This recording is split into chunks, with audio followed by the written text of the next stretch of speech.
Good afternoon. My name is Ariel Guaderrama, and today I will be presenting my microbiology presentation on the infectious disease of tuberculosis.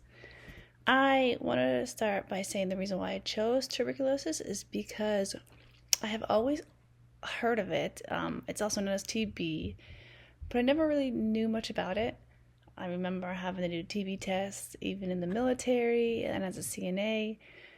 So I figured, since I'm actually going into nursing finally, that it would be a great opportunity to learn more about it. And I did. And I'm going to share what I learned with you over the next 20 minutes. And hopefully, if you guys don't know a lot, this will help. So over the next 20 minutes, we will be going over the definition and etiology of it, the risk factors and epidemiology, the pathogenesis, signs and symptoms, secondary complications, prognosis for the future, prevention and treatment, and at the end, I'm throwing in a few little fun extra facts and historical facts for it. So in this slide, we will be going over the definition and etiology of tuberculosis. Tuberculosis, also known as TB, is defined as a contagious airborne infectious disease primarily affecting the lungs, but capable of spreading to any organ system.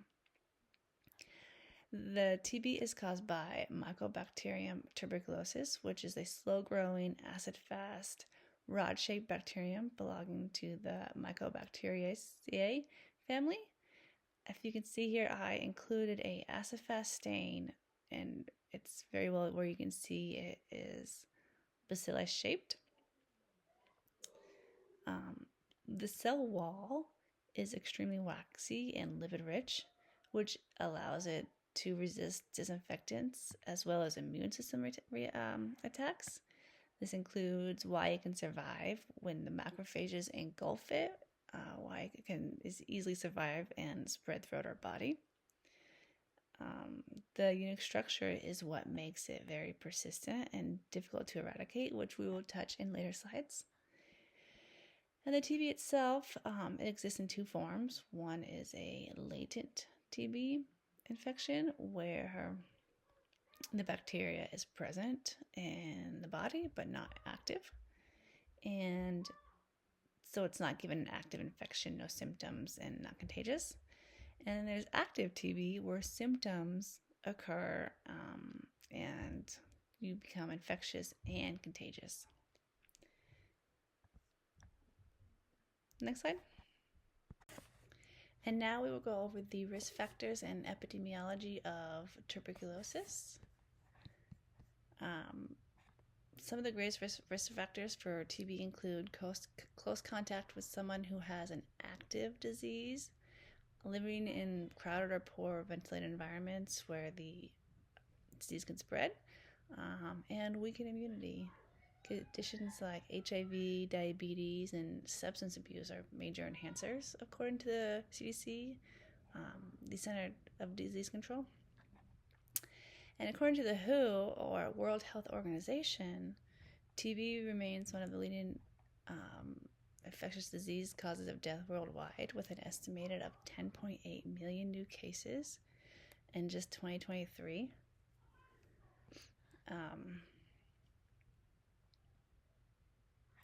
The highest burden of those cases come from Southeast Asia, Africa, and the Western Pacific. And this brings it back to the risk factors about crowded or poorly ventilated areas. COVID-19 disruptions also had an influence on the rise of TB cases. This is because the pandemic disrupted TB testing due to the lockdowns, and it caused delayed in testing. The diagnoses were also missed because a lot of the symptoms, which we'll see in a later slide, start out very similar to that of COVID or a virus.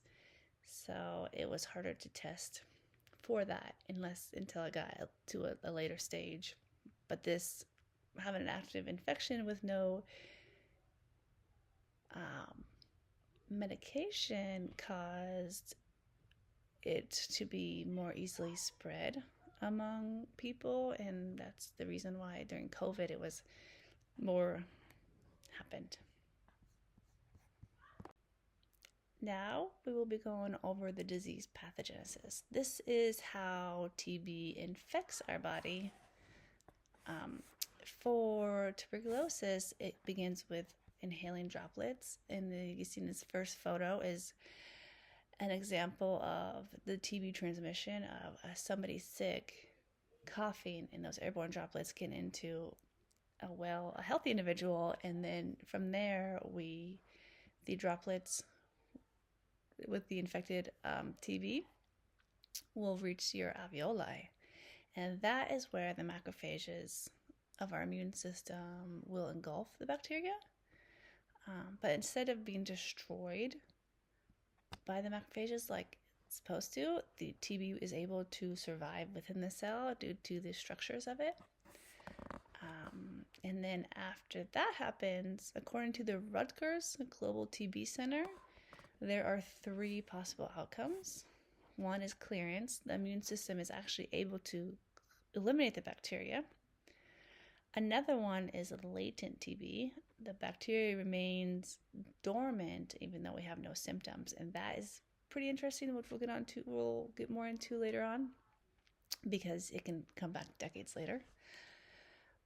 Then you have the primary active TB, and this is where the infection progresses and your signs and symptoms begin, and you are contagious.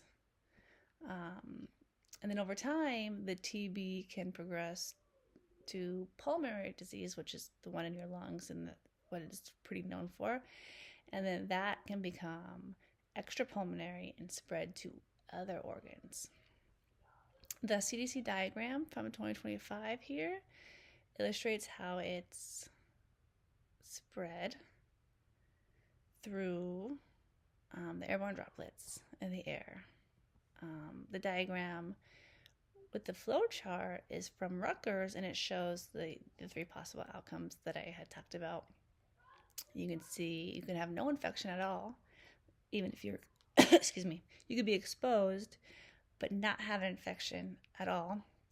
The TB could make its way into your alveoli, and then your macrophages and immune system can either clear it, or they get in there with no symptoms, and then, or it's the main one, the primary TB, and this is where it progresses, like I said, and where you're very contagious. And it's very important that this is detected early enough. And next slide. So the signs and symptoms of tuberculosis. Like I mentioned before, if you have an inactive infection, that means you're not going to have any symptoms, and you're not going to be contagious. However, if you, for some reason, have a weakened immune system, even if it's decades down the line, it can reactivate, and that's when you would have symptoms.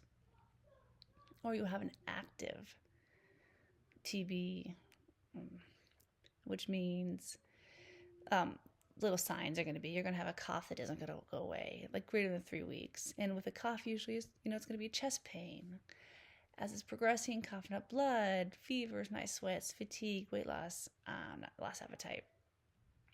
All those start with looking like a mild, right? So mild symptoms, low grade fever, fatigue, mild cough, like I mentioned earlier. It can look like just a regular old viral bacterial infection until you don't get seen. It's going to persist into like a persistent cough, and then weight loss, night sweats, and your chest is just going to get even more uncomfortable. And now if you let it go even further, severe symptoms are going to be the coughing up blood. Your weight loss is going to be severe, very difficult to breathing, where you could end up in the ER. So I included a photo of an x-ray of how your lungs look when they're clear and how it looks with an active TB infection, because that's where the pulmonary TB is usually infects the lungs. And I will mention that if you do not get it seen, it could be fatal based on the destruction that the macrophage, or that the TB causes to your lungs. Next slide.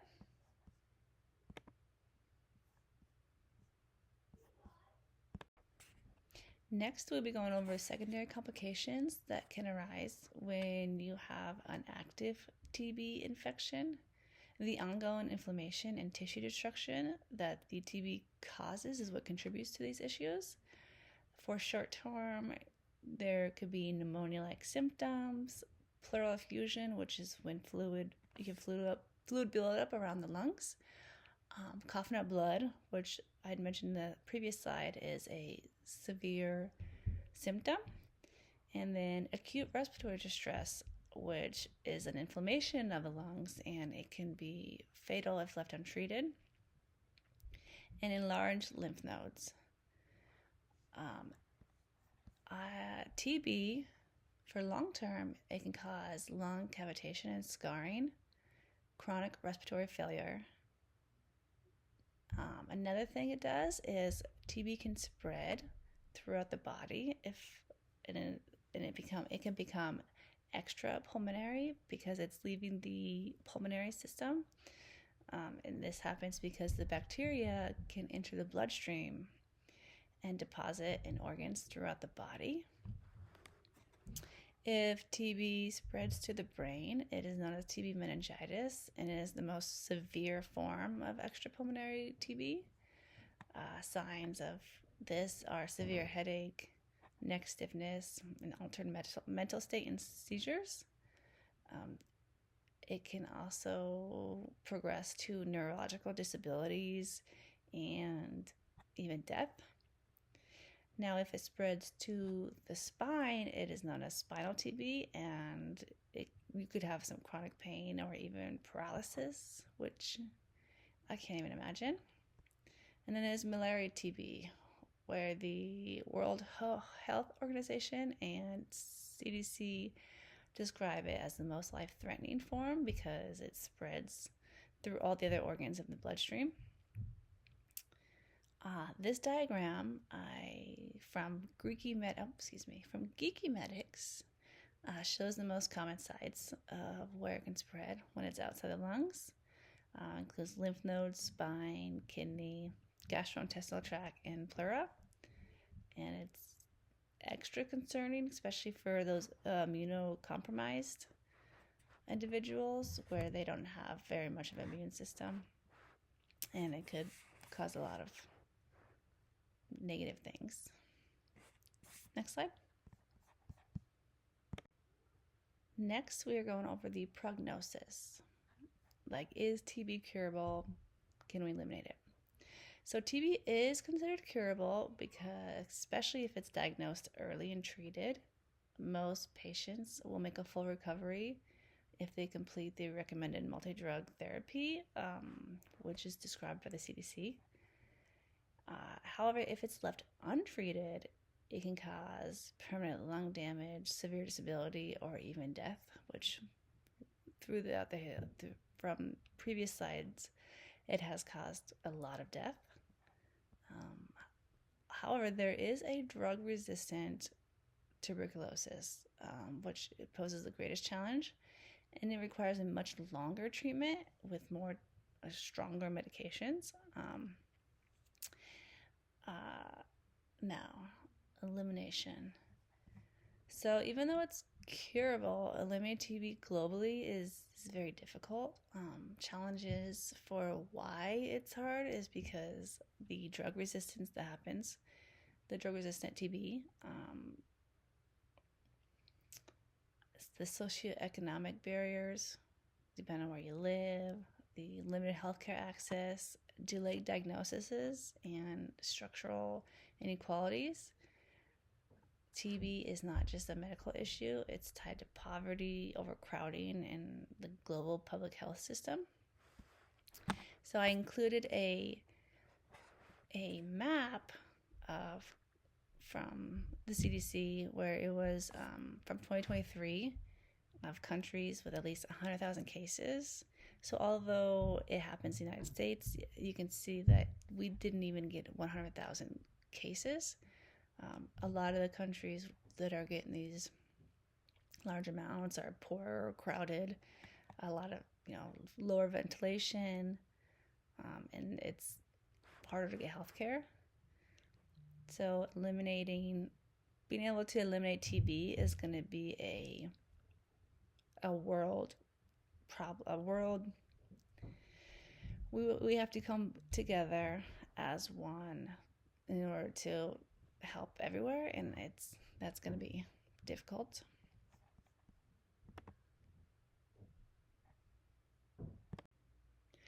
Next, we'll be going over the prevention and treatment of TB. So although we cannot eliminate it, there are several measures that we can do to try to prevent it from getting it and from spreading. One of those is early detection through TB testing. And this is when you go to your healthcare provider and they place a needle with fluid under your skin, on your forearm, and you leave it there and return anywhere from 24 to 48 hours, and the bump or the reaction is measured, and the size of that will depend on if you are positive or not. This is because it will show if the TB came to that area. If you are positive, you would do further testing with your doctor, and this is a good way for those that are latent to find out if they're actually carriers and they have the bacteria in the system. If they were active, they could have begun the test because suspected TB in the first place. But that helps because maybe later down the line, when their immune system, if their immune system does get compromised, they would be able to seek treatment, or it wouldn't turn into contagious and they spread it a lot of areas. Another prevention is wearing masks, and that's because it's spread through airborne droplets. Ventilation is also important, and this is when, otherwise, if you're like in a small unventilated area, there's going to be a higher concentration of the germ in the droplets. But if you're replacing the air with fresh air and it's better ventilated, it's going to be less of a chance to get sick and not just get sick, but contract that TB. Another prevention, which is very important, is completing the entire drug therapy treatment that is given by the medical providers. And this is because not doing that can cause the tuberculosis to become the drug resistant, and then it's going to be even harder drugs that are going to be needed to fight that infection, and it can come back even though you're not showing. If you're taking the drugs and you don't complete it, even though you may not be showing many symptoms, it could come back. Another one is the BCG vaccine, which is given in high-risk countries, kind of like on the previous slide where it shows the map of the ones with over 100,000 cases. And I thought it was interesting because I have seen the scar before, but it's not needed in the United States because it's not as prevalent here. So I included a photo of what the typical scar looks like of those individuals that get it as babies. And the public is also a good preventative measure. So if there are confirmed cases, getting it out there, let people know that it is. I'm sorry, I cannot find the word. It is a problem. There's a lot of cases, so then the public, we can know that that is what is going around, and if you have symptoms and signs, get it checked out, because that comes down to an early diagnosis. Now, for treatment options, Just the regular treatment from just an active TB can last from 6 to 9 months with antibiotics. And I included the list down at the bottom of this slide. However, for those drug-resistant TBs, it could take up to 24 months of antibiotic therapy to completely get rid of the infection. So while during treatment, you want to work closely with a healthcare provider. And the other things you could do is, if you're already having a lot of issues with your lungs because it's attacked it, you can do some lung rehabilitation or even nutrition just to boost your immune system, things like that. I also included a photo of an example of the combination therapy, because sometimes it takes more than one medication in order to clear the infection. Next slide. So up until this point, we covered the definition and etiology of TB, the risk factors associated with it, as well as the epidemiology, the pathogenesis of how it infects our bodies, the signs and symptoms to look out for, as well as secondary complications that TB can cause, the prognosis and prevention and treatment of it. I thought it would be nice to go over some interesting facts about TB. For the first one is in excuse me, in 1882, Robert Koch was the first to isolate the Mycobacterium tuberculosis, which I thought was a very interesting fact to put in here because this is a microbiology class, and he made a foundational discovery in microbiology. Another interesting fact is Eleanor Roosevelt, she was the first lady and wife of Franklin Roosevelt. She actually died of malaria TB, which is the one that spreads throughout your body to organs. In the early 1900s, U.S. cities created an anti-spitting law to reduce the TB transmission. For those that were caught spitting, would actually get jail time and fined. This was times before we had a lot of the hygienic and medicinal things we have now. Another one was fresh air therapy, where there were patients that were sick and they were isolated in sanatoriums because they believed that fresh air was what they needed to heal. And a wild fact is that TB has killed over 1 billion people, and it is still killing so many people today. And the one I went down there, and I've touched about it, because I think it's very interesting that you can have TB and it could be dormant for decades. That's 10, 20 years, 30 years. And if you don't know, if something happens with your immune system, it can come back. And lastly, I wanted to lighten the mood, and I included a funny meme. Why was the potato sad? It had tuberculosis. And next slide. This actually concludes my presentation. I have included the works cited page. I hope you enjoyed and learned a lot about tuberculosis.